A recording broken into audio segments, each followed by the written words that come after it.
Welcome to the most listened to golf in the world, the Fairways of Life show, on air, online, and around the world, with the most candid interviews,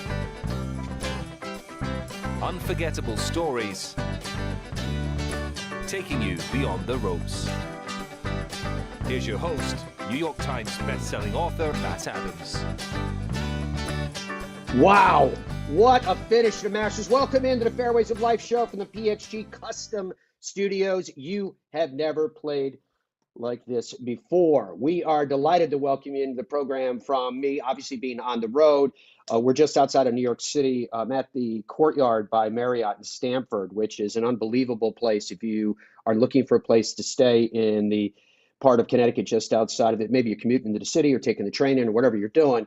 We love staying here. This is where I stay all the time. It's rare that I get the pleasure of originating the show from here, but we are on this day, and what a day to do it from, where we kind of share in this celebration of everything that was the Masters and get your reactions to the same. And those reactions are kind of a myriad on many different levels.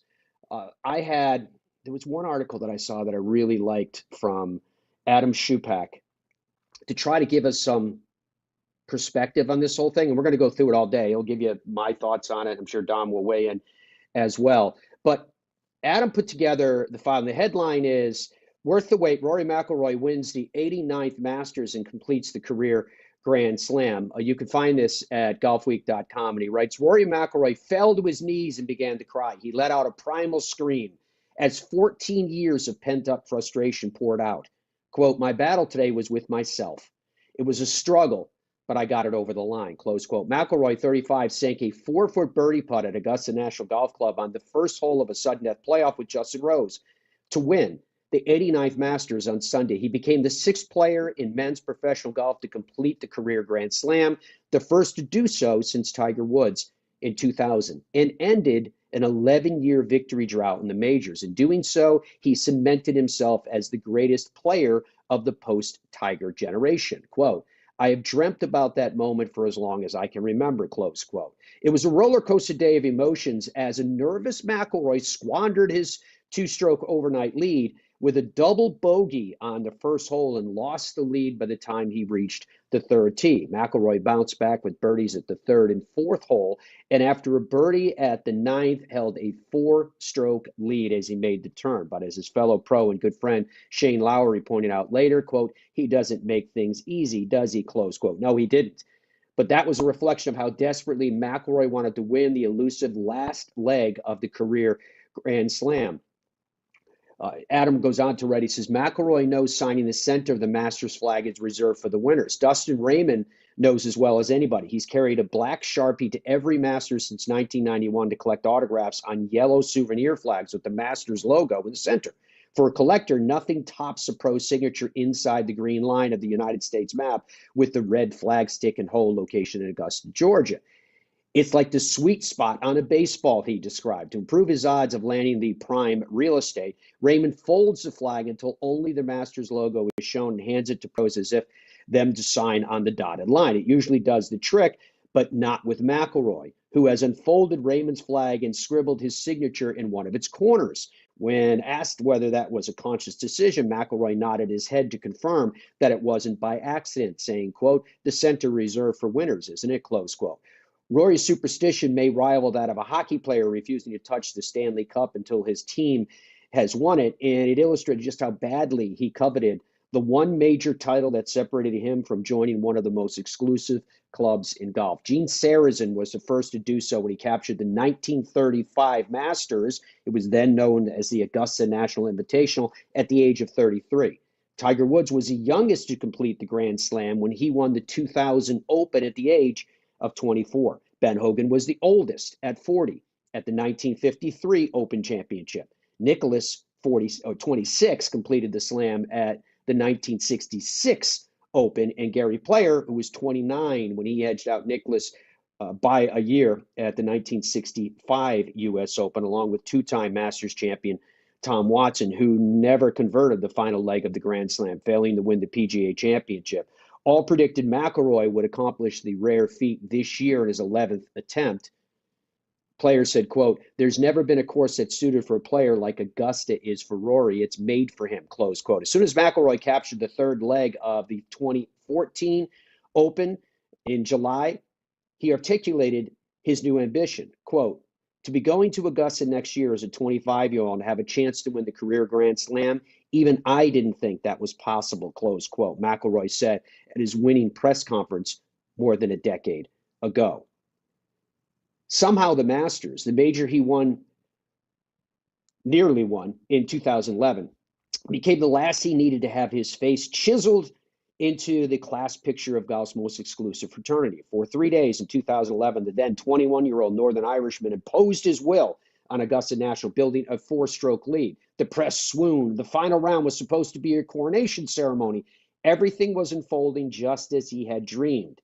He had passed Tiger's fourth round Augusta scorecard from his 12-stroke victory in 1997 onto his bedroom wall and committed to memory Woods' various accomplishments. As a 9-year-old, McIlroy charmed a television audience by chipping balls into the family washing machine and declaring to the world his goal was to win majors. Only McIlroy followed up the story. He shot a back nine 43 that day and staggered home in 80, tying the worst final round score by a 54-hole leader in tournament history. The headline in the Irish Independent blared, "A Masters meltdown."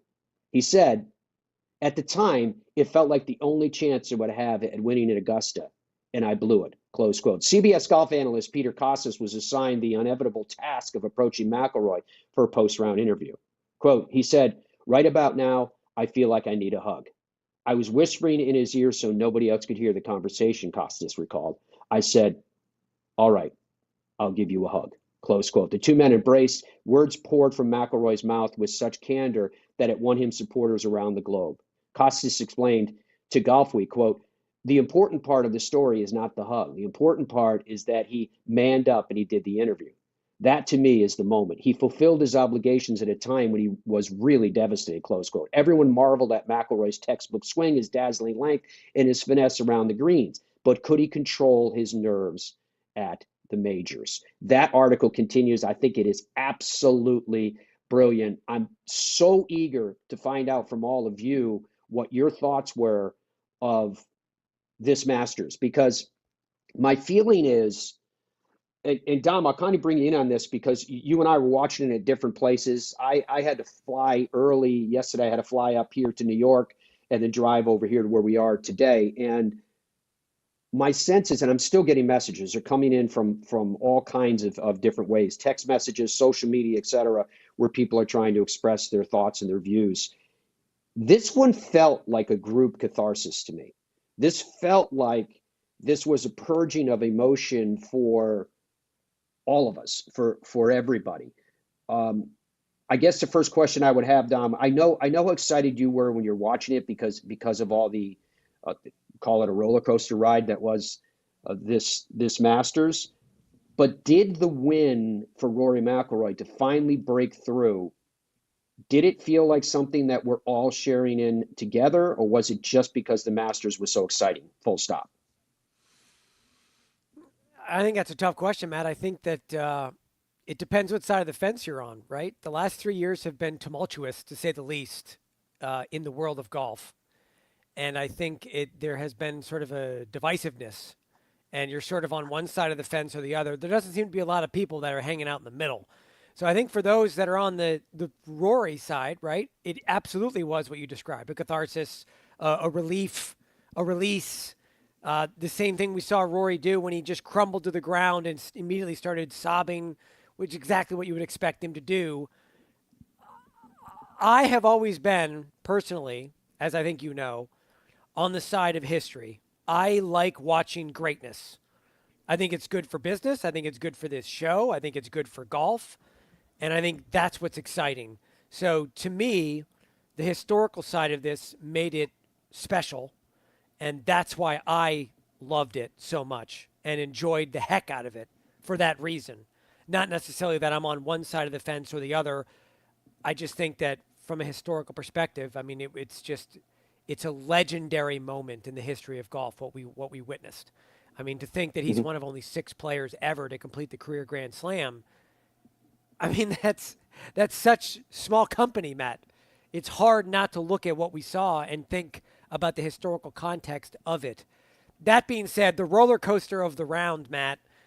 I mean, we've been doing this show for almost 20 years, and I've been really watching every major, every hour of every major, and I don't think I've seen a final round like that ever, Matt. And I'm curious if you can remember one that was so roller coaster in nature with the leader, really the leader of the pack, just going all over the place. I mean, doubles and bogeys and birdies and stretches of golf where, he's winning by 3, 4, 5 shots and then he's losing and then he's winning again. It was insane. It was completely insane. Can you remember a final round in any of the major championships, Matt, in recent memory, where the swings that took place in the final round were so rapid and regular? It was excruciating to watch. Yeah, delightfully torturous, perhaps. Honestly, I can't. I mean, I really don't remember Jack Nicklaus's win at Augusta in 1986. I remember that he did it, and I knew that it was a big deal, obviously, but I don't really remember, devouring the tournament and the broadcast and taking it all in.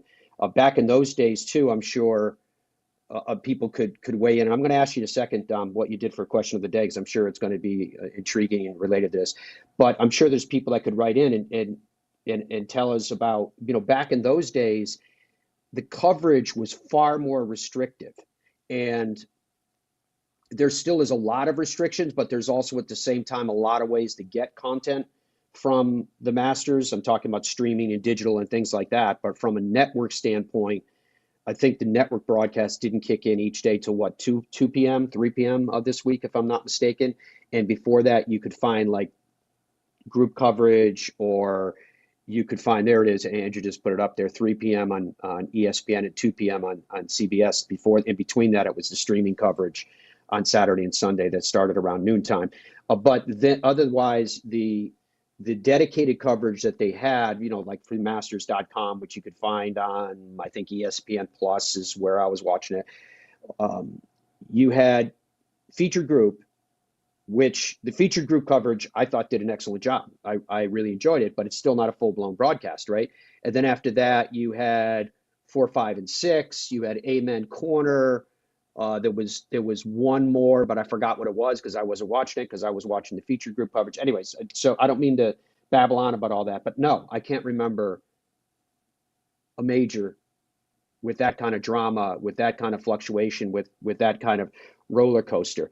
This is from Augusta National. This is their final round notes. Rory McIlroy becomes the 6th member of the career Grand Slam club, joining Gene Sarazen, Ben Hogan, Gary Player, Jack Nicklaus, and Tiger Woods. McIlroy and Sarazen in 1935 are the only ones who have completed the Grand Slam at the Masters. Today marked 10 years, 246 days since Rory McIlroy won the 2014 PGA Championship. It is the 6th longest span between major championship victories, behind Julius Boros, which was 11 years, 9 days, Hale Irwin's 11 years, 1 day, from the 1979 to 1990 U.S. Open. Henry Cotton, who was 10 years, 359 days, and that was from the 1937 and 1948 Opens. Ben Crenshaw, who was 10 years, 359 days from the Masters between 1984 and 1993. And Tiger Woods, who went 10 years, 302 days from the 2008 U.S. Open to the 2019 Masters. And I guess 2019 Masters, Dom, to answer your question, would be the closest that I could get to. I was thinking about this last night because I had a feeling you were going to ask me. That would be the closest that I get to in terms of the kind of emotions that I felt watching what was going on and the potential of what it could mean. McIlroy has now converted 5 of the 6 opportunities that he's had with a solo lead after 54 holes at a major. Think about that for a second. That's a pretty good percentage, with the 2011 Masters being the only outlier. He is tied for the 3rd best conversion rate among the 13 players who have 5 or more such opportunities. Jack Nicklaus was 8 for 8, 100%. Tiger was 11 for 12, 92%. Arnold Palmer was 5 for 6 at 83%. Gary Player was 5 for 6 at 83%. And Rory 5 for 6 at 83%. McIlroy becomes the first Masters champion to overcome 4 double bogeys or worse during the tournament. He also becomes just the second champion to overcome a bogey or worse at the first hole in the final round, joining Nick Faldo, who began with bogey on the first hole in the final round in 1990. For the 9th time in a row, the eventual Masters champion emerged from the final pairing on Sunday. McIlroy, who entered the week as the number 2 golfer in the official world golf rankings, is the 4th Masters champion in a row to be ranked amongst the top 3 in the world at the time of his victory, along with Scottie Scheffler, who was number 1 in 2022, John Rahm, who was number 3 in 2023, and Scheffler again, who was number 1 in 2024. That is the longest streak in Masters history, including McIlroy, who made 3 eagles. 7 of the last 9 Masters champions made at least 1 eagle during the tournament. McIlroy ranked first in strokes gained tee to green and 43rd in strokes gained putting. It marks the 3rd year in a row that the champion led the field in the former and was outside the top 20 in the latter. Let that sink in for a second, folks. That's where I'm constantly talking about the fact that I believe the game now is putt for show and drive for dough. This was the 3rd Masters playoff in a row that featured all international players. In 2013, Adam Scott defeated Angel Cabrera, and in 2017, Sergio Garcia defeated Justin Rose. Justin Rose then becomes the 2nd player ever to lose in 2 Masters playoffs, joining Ben Hogan, who lost in 1942, and of course in 1954 famously to Sam Snead. Rose was just the 5th player in Masters history to birdie the 72nd hole of the Masters to force a playoff. He joined Ben Hogan, who did it in 1942. As I just mentioned, he lost that one. He did it, Larry Mize, in 1987. He won that one, you remember, over Greg Norman with that incredible chip in. Angel Cabrera in 2013 lost, of course, to Adam Scott, and then Adam Scott in 2013 conversely won. Including today's final round, or Sunday's final round, Justin Rose, remember, these are the notes from Augusta National. Justin Rose led or co-led a round at the Masters 11 times. That's the 4th most all-time, behind Jack Nicklaus, who did it 19 times, Arnold Palmer 18 times, and Gary Player 12. Bryson DeChambeau finished in a tie for 5th place after shooting a 75 in the final round. It marked his 3rd top 5 finish in a major since the start of last year, which is the most among all players. DeChambeau began to falter in the final round after 3-putting the 3rd and 4th greens. It was the first time that he had consecutive 3-putts at the Masters since the 3rd round way back in 2021. Ludwig Oberg, who finished 2nd in 24, finished 7th in 2025. He is the 4th player since 2000 to finish among the top 10 in each of his first 2 Masters starts, joining Jordan Spieth, who did it in 14 and 15, Tony Finau at 18 and 19, and Will Zalatoris in 21 and 22. For the 3rd year in a row, there were no aces at the Masters. The last hole-in-one was hit by Stuart Sink, a number 16, in 2022. Xander Schauffele, who finished tied for 8th this week, it was a quiet 8th place finish, wasn't it? Has finished among the top 20 in each of his last 11 major championship starts, which is the 5th longest streak of the last 60 years, behind only Jack Nicklaus, Nick Faldo, Tiger Woods, and Greg Norman. There were 27 eagles made for the week, including 3 by the champion. That's the most by the field at the Masters since 2021. It ties the record for the most by a champion. Hideki Matsuyama in 21, Phil Mickelson in 2010, Claude Harmon in 1948, all made 3 eagles during their respective tournament victories. The scoring average for the week was 72.8, which is the lowest since 2020, which was 71.752. The second 9 holes, 36.899, played about a stroke harder than the first 9 holes, which was 35.909 for the week. It was the 4th year in a row that the second 9 played harder than the opening 9. Those, again, notes coming in from Augusta National. Amazing stuff. Before we take a break here, Dom, what did you have for your question of the day? Question of the day is Rory McIlroy right now, an all-time top 10 player? Yes, no, and then I wrote as a third option, he will be but just not quite yet. All And right And now, what are you getting in from the people? 64% they're saying he is top 10 all time. All right, that's David, what's bring coming that in back on the question of the day that Don There you put out go. there. Is Rory an all-time top 10 player right now? If you ask me that question, my answer is no. Rory is not an all-time top 10 player right now. Very close, but he's not there yet. And I think the recency bias that we're all subject to would cause everyone to say, "Oh yeah, he's definitely an all-time top 10. He's one of only 6 people to have won the career Grand Slam." I'll get into that with more detail when we come back. Much more to cover on this day after the Masters, in which Rory McIlroy has achieved what his objective was, to become one of the elusive career Grand Slam winners. There are only 6 of them, and perhaps that's the basis alone that people are saying that puts him amongst the top 10 all time. The Fairways of Life show continues right after this. Head down, water down the left, bunker down the right, take the club straight back. Wandering minds. When golfers lose their focus, they're totally... But Bridgestone can help. Introducing Mindset. The ball's scientifically designed to keep you focused. First, identify your target.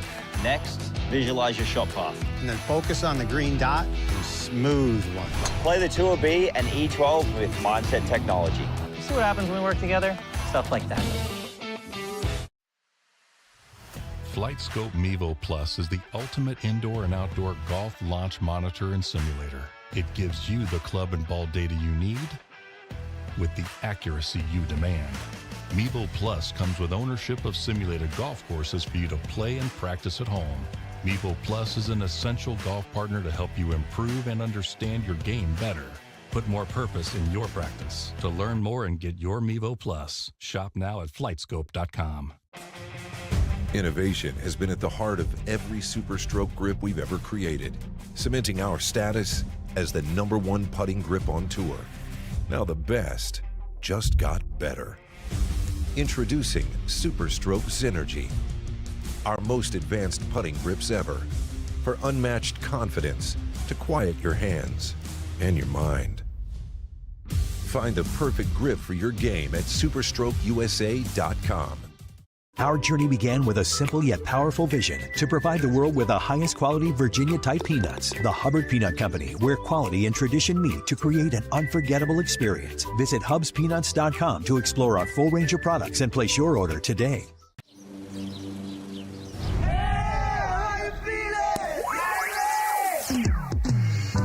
Golf season is back, baby. Play the best rounds of your life with PXG. I feel like dancing. I feel like dancing. Visit pxg.com to see what we can do for your game. I feel groovy, so groovy. PXG, you've never played like this before. Stride by Zero Friction, the first of its kind personal caddy. Walk in comfort and style with Stride's remote and follow me technology. The Stride handles almost any terrain, and its 54-hole range will last all day. The lightweight design and removable front wheels makes it simple to handle. Plus, it easily fits golf carts. Pick up your Stride today at a local PGA Tour Superstore near you or at zerofriction.com/Stride. Stride, your personal caddy.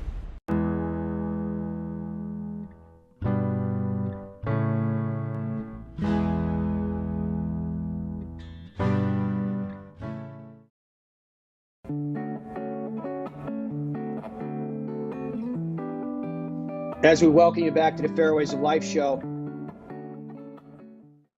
from the PXG Custom Studios, I've been going through the transcript for the last few hours from Rory McIlroy, and it's pretty interesting. One of the things,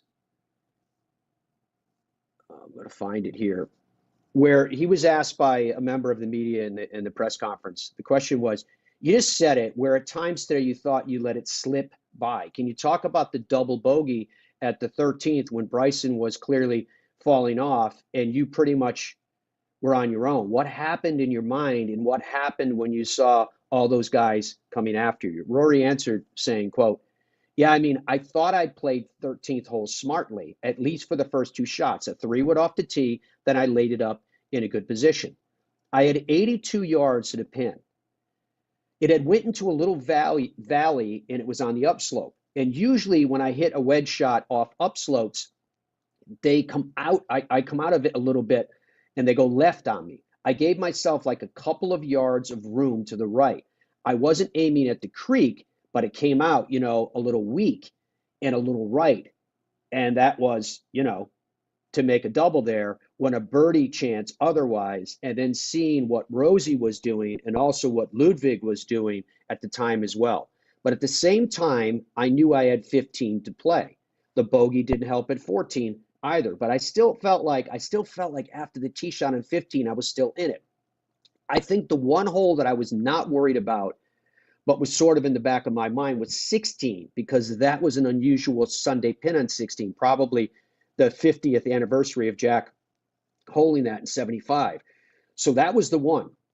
It's a very difficult location, and to hit the shot that I did, I think the iron shots that I hit coming in on 15, 16, and 17, not quite in the last in regulation, but in a playoff, I made a lot of good swings. You can see what Andrew put up there is his scorecard, as well as some final round stats from Rory McIlroy, which I'm going to go through with you because for those of you listening on the radio side, his average driving distance was 342. He hit 8 of 14 fairways, 10 of 18 greens. His putts per green average was 1.61. His tee to green strokes gain were positive 1.26. His strokes gain approach, positive 1.18. His strokes gained around the green, positive 0.63, which I thought you might find of interest given the fact that he did have some trouble with the high lofted clubs again, right? His strokes gained off the tee was negative 0.55. Now, I don't think that'll surprise anybody in terms of the final round. Strokes gained putting, this is remarkable, negative 2.12. To sport the rest of the field 2 strokes in the final round with the putter is absolutely remarkable that he was able to still get it done. In keeping with the transcript, if you hang with me for just one more second, because this question I thought was interesting too. He's asked by the media, if you could go back in time and see yourself here on Sunday night in 2011, what would you see and what would you say? McIlroy answered, quote, I would see a young man that didn't really know a whole lot about the world. I'd say I probably would see a young man with a lot of learning to do and a lot of growing up to do too. And also, so I would, and maybe I would probably didn't understand myself then. I didn't understand why I got myself in a great position in 2011, and I probably didn't understand why I let it slip away. But I think just having a little more self-reflection, the experience, going through the hardship of tough losses and all that. And I would say to him, just stay the course. Just keep believing. And I would say to that young boy or girl that's listening to this, I've literally made my dreams come true today. And I would say to every boy and girl listening to this, believe in your dreams. And if you work hard enough, and if you put the effort in, you can achieve anything you want. Close quote. Really fascinating. If you guys get a chance to actually read Rory's transcripts, I always think it's interesting, given the medium that we're in and everything's about a sound and video and all the rest, which I understand and I respect, obviously. But I think when you read transcripts, I've always gotten more from reading the words that the players have said than just listening to them. Particularly, for example, when it comes to Tiger Woods, I've always gotten more from him because his body language seems protective. But when you read his words, there's more insight that you gain from them. And I thought that quote that Rory made was epic and so cool and so important. All right, so to this conversation of where Rory is in terms of the top 10. Dom, do you want to give us an update on your question of the day? Sure, happy to. Yeah, the question of the day, again, reiterating, is Rory McIlroy now an all-time top 10 player? Yes, no, or he will be, but not quite yet. 62% now are saying, yes, he is officially in the top 10 all-time, no questions asked. 6% are saying no way. And 31% are saying he's going to be, he will be, but not quite yet.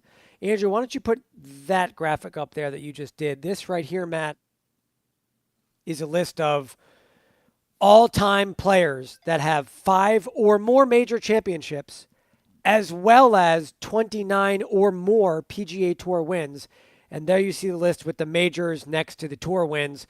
And there are only 12 players on that list total, Matt. Mm-hmm. Yep, that's a very, very good list. Here's my thing. Leaving that list up there just for a second, Andrew. Here's my take on it. There's no one on the list in front of Rory that I would substitute out Rory for, where he's now 12th in that list. I would add to that list Bobby Jones. Now, Bobby Jones is going to be credited with that list based upon so-called professionals in these majors with 7. He actually won 13 because the amateur, the U.S. amateur, and the amateur in Great Britain were considered majors at that time. Now, you could rear up and go, wait a minute, if we're going to do that, then you got to add the Western Open, et cetera. There's arguments that can be made for the Australian Open, et cetera. However, even in their day, while those were looked upon as incredibly important tournaments, they were not given the same stature of the British Amateur, the U.S. Amateur, the U.S. Open, the PGA, or what became the Augusta National Invitational, later named the Masters. So when I look at that, the first thing that I see is Rory's position in there. Thus, that would drop Rory down to 13th on that list. The reason why, my definition of the all-time top 10, while I think the career Grand Slam is an absolutely remarkable achievement. Believe me, it's an absolutely remarkable achievement.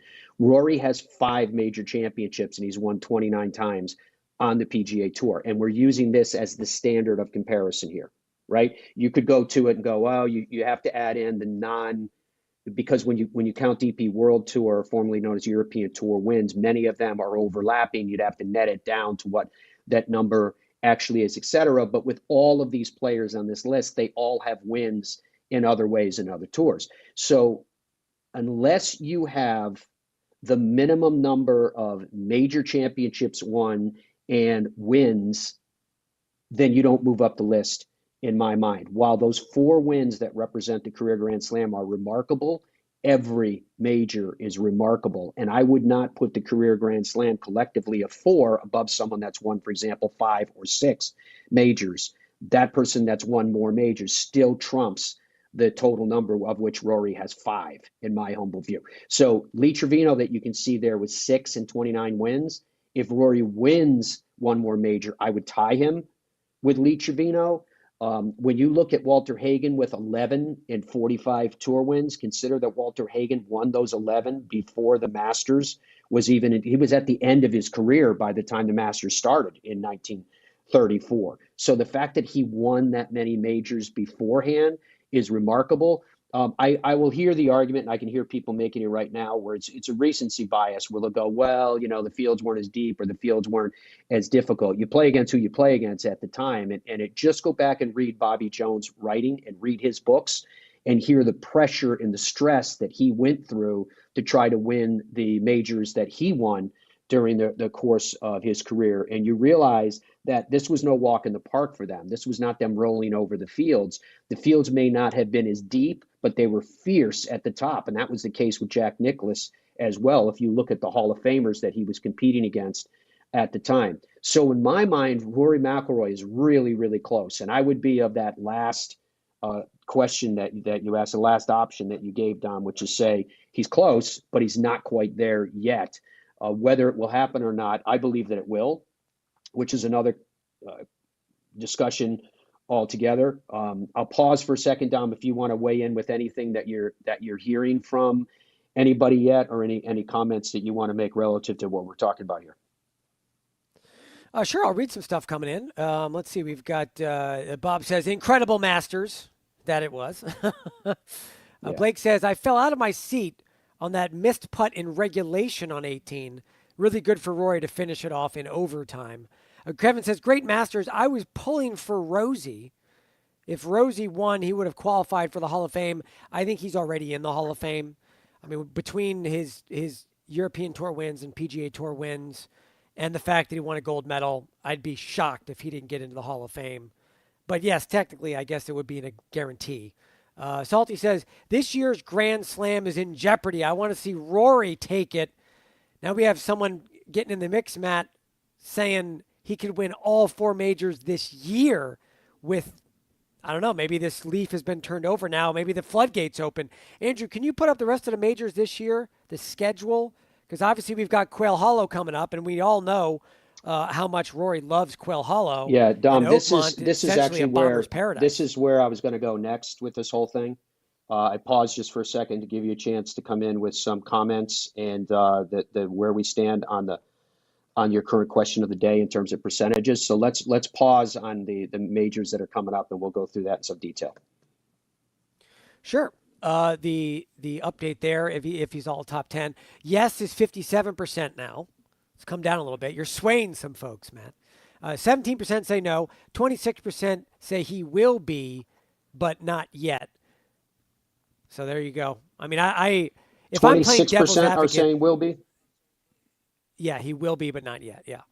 If I'm playing devil's advocate, you sort of partially answered the question, but if I'm trying to play the other side of this with Rory being in the top 10 right now, my question would be, how do you weigh the lack of strength of field to the strength of field today when you're comparing eras? Well, so the like hard if you part go about like doing when that- you were talking, I looked up like the 1926 U.S. Open that Bobby Jones won, and the bottom of that leaderboard. I mean, he was beating these people by 30-something shots. I mean, so the literally, I could read it again. So the gap is seismic between the top and the bottom at that time and place. How do you balance that in the discussion? Yeah, it's always about a recency bias.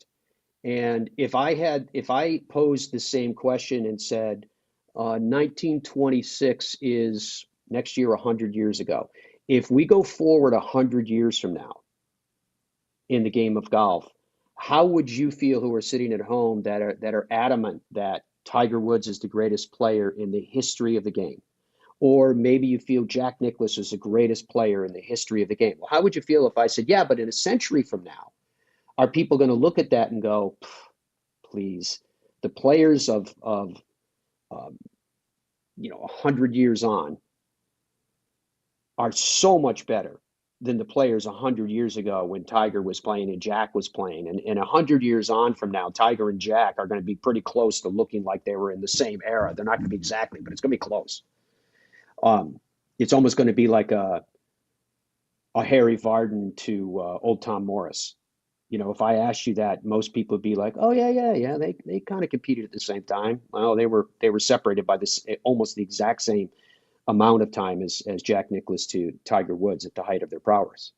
And so, if I said that 100 years from now, people will scoff at Tiger Woods because of the depth of field and the way that people play golf at that time, would you think that that was fair? So, what I do when I look at the majors is, what did the human being have to go through in order to achieve the accomplishment that they did? And it's funny that you mentioned Bob Jones, because he even writes in his books about the tremendous amount of weight that he lost, about how upset his stomach was, how he couldn't eat, et cetera, et cetera. And to that point, just give me 1 second. Rory was asked about the same in terms of how he was feeling, and the question from the journalist was relative to the first tee. McIlroy said, yeah, everything that you would think, the knot in your stomach. I haven't really eaten or had an appetite all day. I tried to force some food down. He said your legs feel a little jelly-like, and those are nerves, and they're natural, and they're all good things. But if you're feeling like that, I think that's more of a problem than when you do feel your legs. It's such a battle in your head trying to stay in the moment and hit this next shot and hit that next shot. It hit him good. You know, it was that battle today. My battle today was with myself. It wasn't with anybody else. You know, at the end there, it was with Justin, but my battle today was with my mind in staying in the present. What I'm getting at with that is that quote from Rory is absolutely 100% consistent with the quotes from those who have accomplished great things in the game and winning these majors all the way back to when they did it.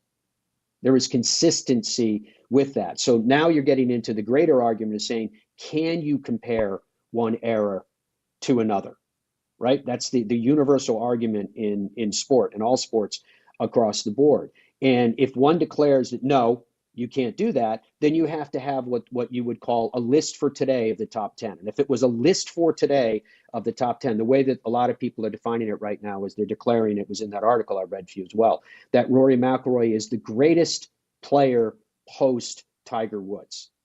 And the definition of that was because Brooks Koepka also has 5 majors during that same run.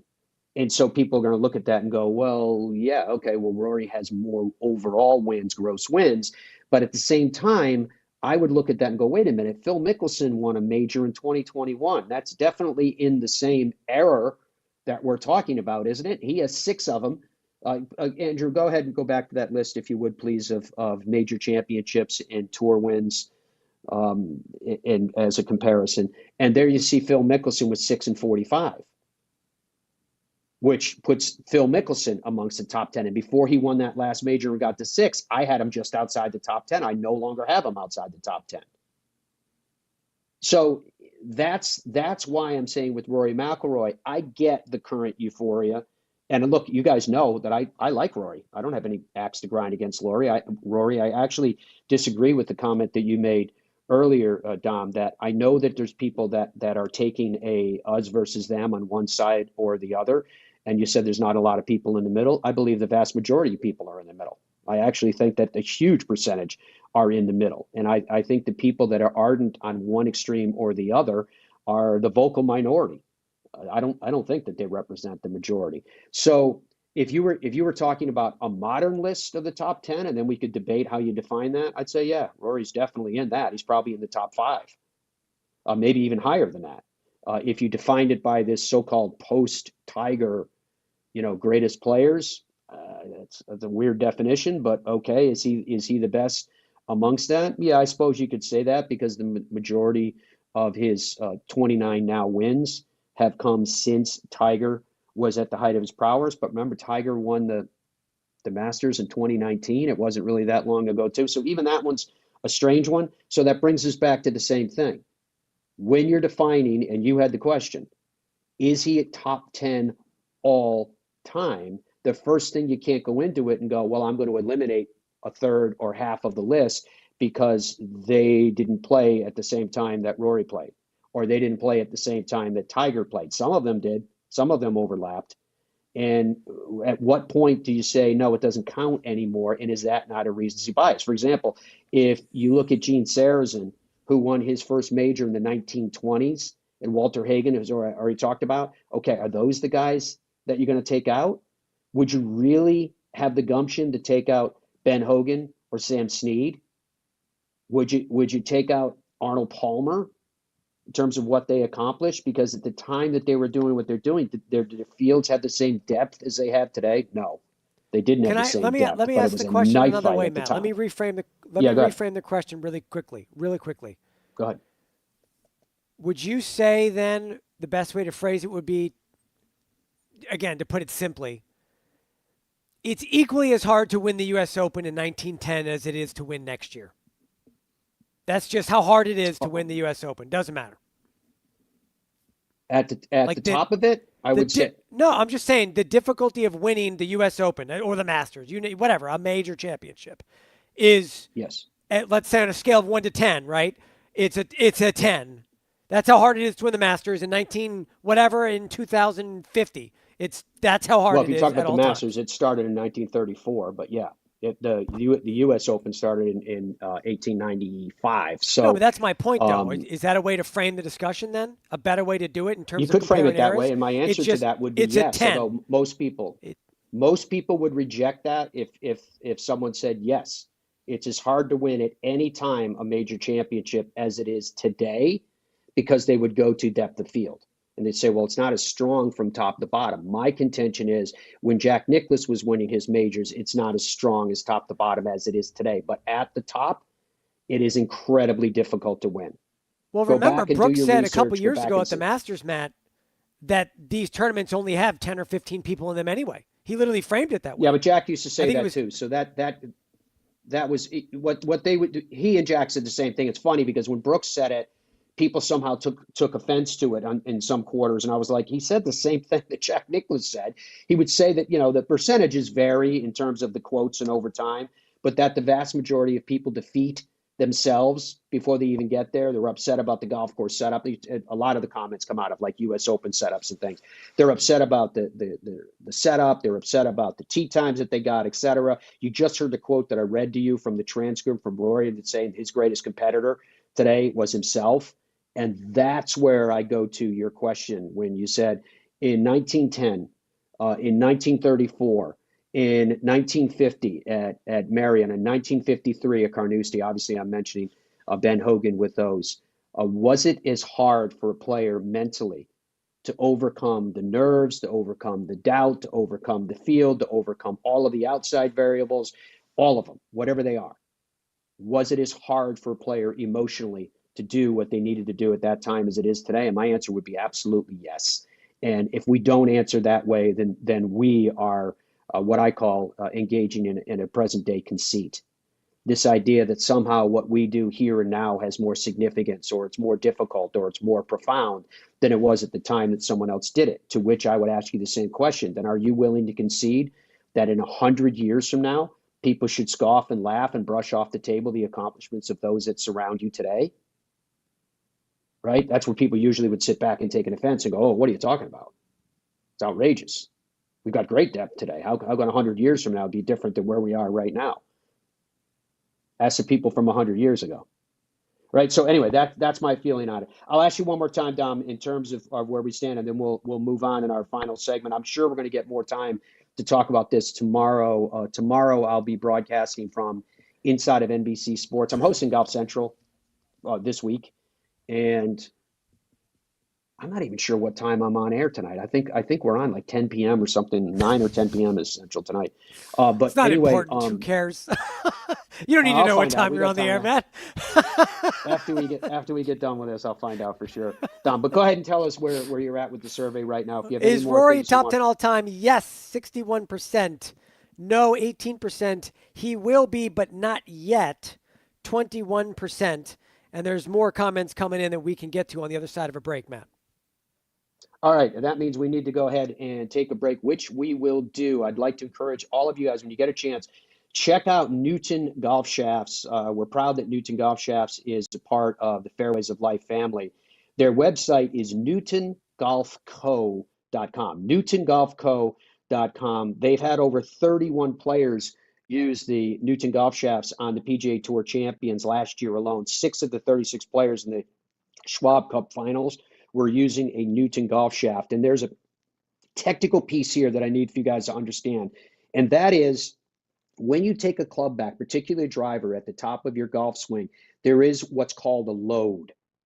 And I wonder how many of us have ever actually felt what load is supposed to feel like. It's loading up and ready to release the massive amount of power that you have stored for the delivery, so that you transfer as much power possible into the golf ball. And that comes down to face angle and et cetera, that plays into it. It also impacts other areas with the driver in particular, with spin rates and more. The reason why Newton Golf Shafts are so special is because they have an elongated bend profile.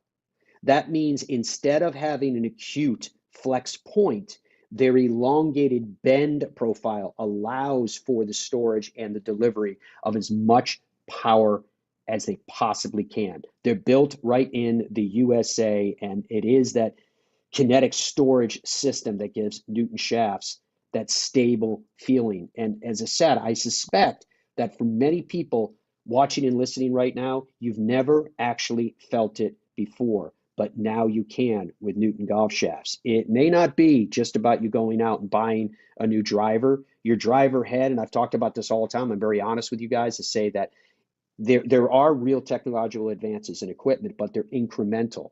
What I'm talking about with Newton Golf Shafts in your golf game is not about something that is incremental. I'm talking about something that for you could be absolutely revolutionary. Please do the research. Please check it out for yourself. It is newtongolfco.com, newtongolfco.com. We'll be back with more of the Fairways of Life show, looking back on what was an extraordinary Masters. In Ireland, golf is more than just a game. Come and experience our world-famous links courses and our world-famous Parkland courses, all set alongside world-famous scenery. And visit our world-famous historic sites. And while you're here, enjoy our world-famous hospitality. Fill your heart with Ireland at ireland.com/golf. Ben Hogan Golf Equipment is back. Established in 1953, we serve golfers who demand excellence of their equipment. Designed by the game's best engineers, forged in the world's best foundries, and built to order in the USA. Don't settle for off-the-rack disappointment. Elevate your game with custom clubs at direct-to-consumer pricing. Exclusively at benhogangolf.com. That's benhogangolf.com. At PXG, we believe you get more out of your golf clubs when you're custom fitted. This ensures that every PXG club in your bag is completely dialed in to deliver maximum performance for your swing. Golfers of every skill level should go through this process, and PXG's judgment-free fittings will make sure you're completely comfortable and satisfied. Book your fitting and see what we can do for your game. PXG, you've never played like this before, period. Innovation has been at the heart of every SuperStroke grip we've ever created, cementing our status as the #1 putting grip on tour. Now the best just got better. Introducing SuperStroke Synergy, our most advanced putting grips ever, for unmatched confidence to quiet your hands and your mind. Find the perfect grip for your game at superstrokeusa.com. What would your ultimate golf experience be like? Just you and a friend? Or would you round up some buddies for a foursome? Just one day? Or an entire week? There's a good chance your ultimate golf experience could be Michigan's magnificent 10. 10 incredible courses set among 3 remarkable resorts. See for yourself. Book your ultimate golf experience today. Hey, I'm golf broadcaster Matt Adams. You know, Hub's Peanuts has been cooking up the top 1% of peanuts for over 70 years. And these aren't your average nut. These are super extra large Virginia peanuts cooked in the USA. Family-owned Hub's Peanuts have more protein than any other nuts. So whether it's a boost on the course or a special gift, the variety of flavors guarantees Hub's Peanuts is just what you need. Family-owned, nutritious, delicious, and sustainable. Hub's Peanuts, it's just right. HubsPeanuts.com. When you choose Newton shafts, you're choosing more than a product. You're choosing innovation, pride, and excellence right here in America. We pay attention to the minutest of details, and you can feel that in the performance of our shafts.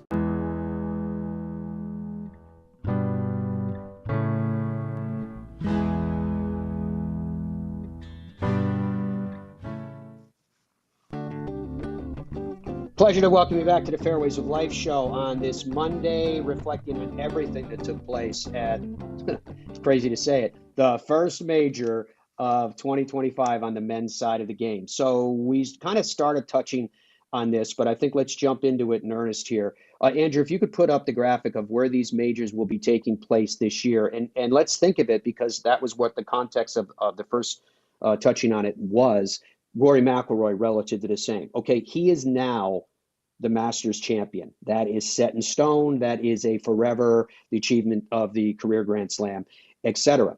The PGA Championship coming up the 15th to the 18th of May is being hosted this year at Quail Hollow. Rory has won at Quail Hollow 4 times. Clearly, it's a golf course that his sight lines off the tee, he's very comfortable with, and more. So his prospects at the PGA Championship at Quail Hollow, I'd say very, very good. The U.S. Open is at Oakmont. What do you hear about the U.S. Open at Oakmont?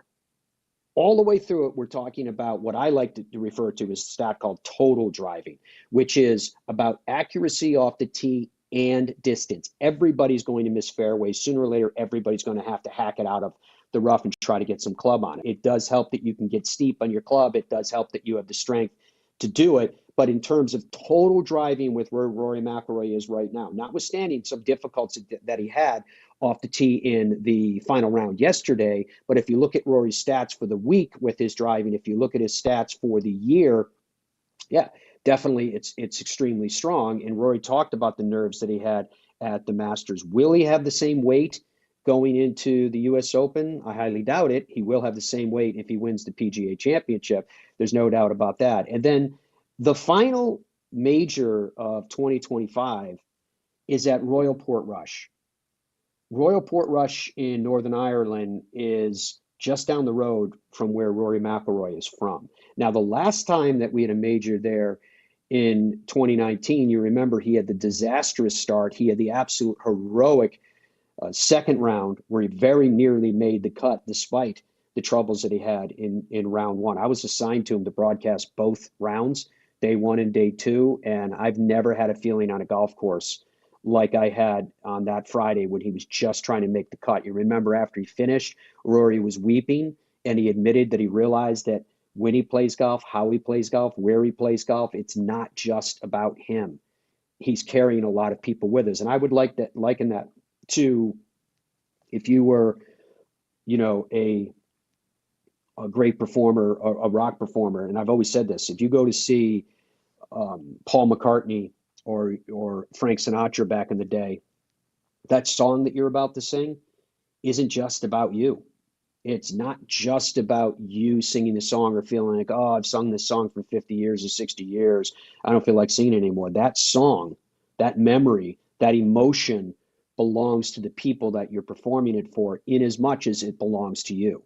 And I think when an entertainer loses that, they're losing sight of humility, and they're losing sight of a perspective. And that's what I think Rory was reacting to after that 2019 failing to make the cut. His father had whispered to, that's first two rounds, I was signed with Gordon Brand Jr., rest his soul. And he had talked to Rory's dad, and Rory's dad said, yeah, the emotion was just too much. So here we are now in 2025.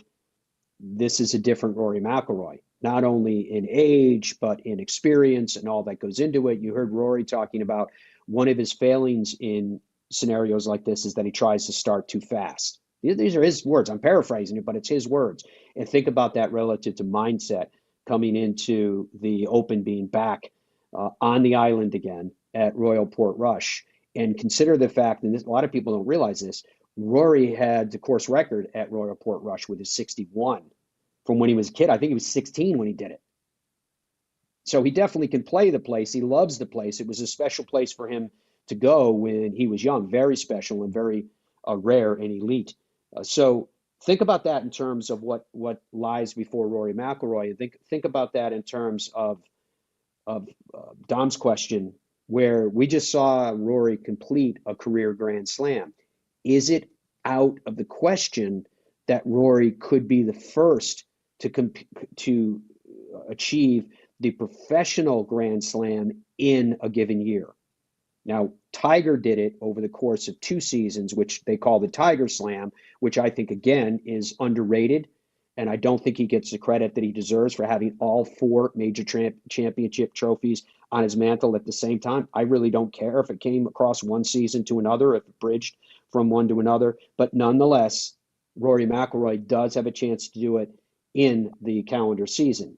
Could he do it? That's another question entirely. That would be a very interesting, Dom, question of the day down the road if you think it's possible. But that's the way that this table is being set for Rory McIlroy, and it is absolutely remarkable. Now, Rory, as you can imagine, is probably getting, I would say, more than hundreds, probably thousands of messages from people around the globe congratulating him. 2 of the prominent ones are 2 of those that also have achieved the career Grand Slam in Tiger Woods and Gary Player. You can see the messages there respectively. I'll get into them individually for those of you that are listening to us on the radio side. Tiger writes, welcome to the club, Rory McIlroy. Completing the career Grand Slam at Augusta is something special. Your determination during this round and this entire journey has shown through, and now you're part of history. Proud of you, exclamation point. Gary Player writes, I want to extend my heartfelt congratulations to Rory McIlroy on his historic win at the Masters and the completion of the career Grand Slam. The drama of today, capped off with his playoff victory, was simply meant to be. I would be remiss if I didn't mention my admiration for Justin Rose, who embodies the true spirit of a gentleman in our game. This is one of the rarest and most difficult achievements in all of sports, something only now 6 golfers in history have ever accomplished. We are proud to add Rory to our exclusive club, and no doubt he has set the standard for his era. To win all 4 major championships takes unwavering persistence, perseverance, and courage to overcome adversity time and time again in the face of immeasurable pressure few have ever experienced. Rory showed true grit today and also through the entire tournament. It was 11 years ago when Rory started the final leg of his career Grand Slam journey, and throughout this time he carried himself with class, led with principle, and played with passion. For him to finally don the green jacket in golf is a moment to be celebrated by fans around the world. Rory has made his mark on history, and all of us who love this game are incredibly proud. Well done, my friend. Welcome to the club. That from Gary Player. Absolutely remarkable. There is no doubt about that. So you heard me mention tomorrow we'll be at Studio 2, which is our home away from home, all part of the PXG Custom Fit Studios, where you have never played like this before. We will be hosting Fairways of Life, our national television broadcast from there on Golf Channel and more. And as you know, it also gets syndicated over the course of the week. That's actually our largest distribution system is the syndicated show, and it goes to all the networks from coast to coast. So I always say check your local listings on that. But the show tomorrow, we have Curtis Strange scheduled, and many of the things that we touched on today, I definitely want to get into with Curtis. I'm hoping that we can get someone else to join. I'm not sure if that's resolved yet, Dom, in terms of a third player. Oh, Dom just said Billy Kratzer. Has he confirmed? That is awesome news if that's the case. Oh yeah, yeah, they're both going to be on. I think I might do. What do you say about maybe a little bit, maybe like half the show we do a round table with those guys? How do you feel about that? Yeah, we'll definitely get into that, and that's where, I want to get into like a whole flood of questions are coming to me right now. But one of the things that I want to talk to these guys about. I know what mine is. What's that? My question is, well, I can ask you, but we need to ask them, which is, I can only foresee that this unfolding the way it did for Rory in 2 ways. I don't think there's a middle ground. I think either this is going to open the floodgates. Now, that doesn't mean he's going to win the Slam this year, but it means that in the next 5 years, he's going to win more major championships. He's going to probably get past Phil Mickelson, who has 45 tour wins, and he's just going to light it up. Or he's going to go the way of the Darren Clarke. Like, oh my God, I did it. I did what I'm on this earth to do. I'm done. And he's going to sort of check out and just, I don't think that doesn't feel like Rory to me, but I think those are the 2 options. I don't think there's a middle ground. I don't think it's going to be another 10 years before he does something. I think this is the floodgates. And I'd love to know what Curtis and Billy think about that. Yeah, I mean, for Rory to win, to surpass Phil, obviously he has to win at least one more major, but he has to also win in totals 16 more times. That is pretty remarkable, and it causes us to sit back and reflect. He's only 35, and he's probably in better shape now than when he was 28. Would you agree? No, I wouldn't agree with that, but I would say he's in great shape. There's no doubt, but I think it causes us to pause, is what I was saying, and realize just how remarkable Phil Mickelson's career was. In relative to potential for Rory, it supports that claim because Phil didn't start winning his major championships until he was in his 30s, because Phil was trying to impose his style of play upon the golf course until he finally realized, no, major championships require discipline and they require patience to win. So, but again, what Phil's did and who Phil is, I know there's detractors to Phil Mickelson. There's those that praise Phil Mickelson.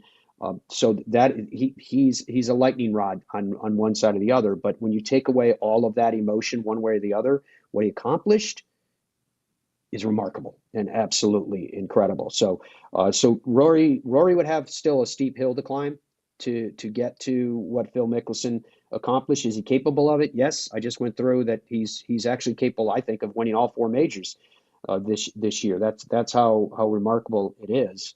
But as I was saying, some of the things that I want to talk to these guys about is that, can a champion golfer, and Billy Kratzer won multiple times on the PGA Tour. Obviously, Curtis Strange won a lot on the PGA Tour. He's a member of the World Golf Hall of Fame. He won multiple majors at that. Curtis Strange also had his collapse, also shot an 80, incidentally, at Augusta National. He came back with a 65 to his credit. But what is it like when it's going sideways? What is it like to try to bring it back on the rails? Rory said, and again, I encourage you, if you get a chance, read the transcripts. He talked about how he thought that the double bogey at 1 settled him down. He was talking about just how incredibly nervous he was, and he thought that double bogey at 1 actually settled him down. Can you believe that? And to think that he had 2 double bogeys in a round and then still was able to go on to victory in the playoffs. It's all of this stuff is of legendary status. So we got a lot to talk about. I'm really excited about that. That will once again be our regular start time, 9 a.m. Eastern time. As always, for those of you that are watching us around the world, you can always catch the Fairways of Life show right here on the Fairways of Life YouTube channel, which we basically use this channel as our archive, except for the live show, which we know is important to people from around the globe, that this is the only way that you can get it, and it distinguishes the Fairways of Life show in that distribution too, because I want you guys to get it. I want you to get it for free. So thank you so much for your company. We still have a lot more to unpack here on this first men's major of 2025 and what possibly it could mean. I hope you guys have a great Monday. Hope you guys have a great week. Cannot wait to have your company again tomorrow on Tuesday as we're broadcasting live from inside of NBC Sports on Golf Channel. And to that point, I'll see you later on tonight, whenever it is, broadcasting Golf Central. Till then, be well. Goodbye for now.